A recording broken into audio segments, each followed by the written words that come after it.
అందరికీ వందనాలండి. చాలా సంతోషం. మరి సాముయేలయ్య గారు మన మధ్యన ఉండడం నాకు చాలా ఆనందంగా ఉంది. ఎందుకంటే మరి ఆయన మరి మన పూజారపాలెంలో గ్రామంలో ఉన్నప్పుడు మేము ఏ మీటింగ్లోనైనా మేము కలిసి మరి చక్కగా మరి మీటింగ్లో పాల్గొంటూ ఉండేవాళ్ళం. మరి చక్కటి సన్నిహిత మరి సహోదర ప్రేమ సంబంధాన్ని దేవుడు మాకు ఇచ్చి ఉన్నారు. మరి ఎల్లప్పుడూ కూడా మేము ఏదో ఒక మాట ద్వారా ఆనందంగా నవ్వుతూ మరి ఉంటూ ఉండేవాళ్ళం.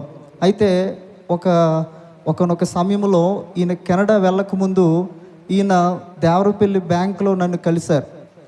మరి అయ్యగారు మీరు ఎలా వచ్చారు ఏంటంటే చిన్న పని మీద వచ్చానన్నారు. అయ్యగారు మరి అప్పుడు నాకు ఒక మాట చెప్పారు, అయ్యగారు ప్రార్థన చేయండి.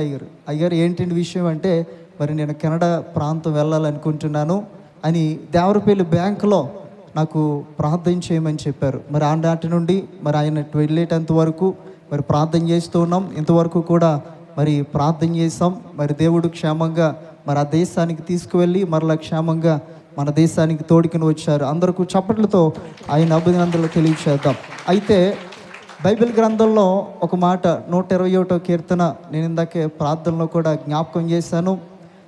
నీ రాకపోకల యందు యెహోవా నీకు తోడుగా ఉండును. దేవునికి స్తోత్రం. ఆ చక్కటి వాగ్దానాన్ని అయ్యగారి పట్ల నెరవేర్చి ఉన్నారు.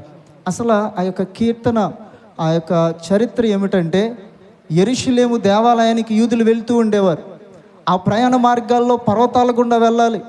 ఎన్నో కష్టాలు, ఎన్నో ఇబ్బందులు, జంతువులు ఉంటాయి, భయంకరమైనటువంటి పరిస్థితులు గుండా వెళ్ళాలి, దొంగలు ఉంటూ ఉంటారు. అటువంటి పరిస్థితుల్లో దేవుడు నీకు తోడుగా ఉంటానని వాగ్దానం చేస్తాడు. దేవునికి స్తోత్రం, హల్లెలూయా. మరి మనం ఏ స్థలానికి వెళ్ళినా, ఏ ప్రాంతానికి వెళ్ళినా మరి చక్కగా దేవుడు మనకు తోడై ఉంటారు. ఆయన కృప మనల్ని ఎన్నడూ విడిచిపోదు. కనుక మరి అట్టి రీతిగా మనం దేవుని మీద ఆధారపడదాం. మరి అయ్యగారు చక్కగా మన ప్రాంతం వచ్చారు, మన స్థలానికి వచ్చారు. ఆయన్ని మనం సంతోషపెట్టాలి.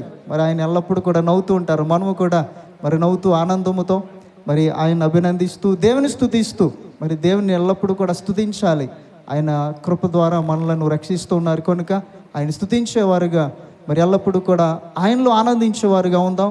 మరి ఈ యొక్క దేవుని సేవకుని ఇంకా మరి అనేక దేశాలకు తీసుకువెళ్ళాలని నేను మనస్ఫూర్తిగా కోరుకుంటూ ఈ మాటలు ముగిస్తున్నాను. దేవుడి మాటలు దీవించును గాక.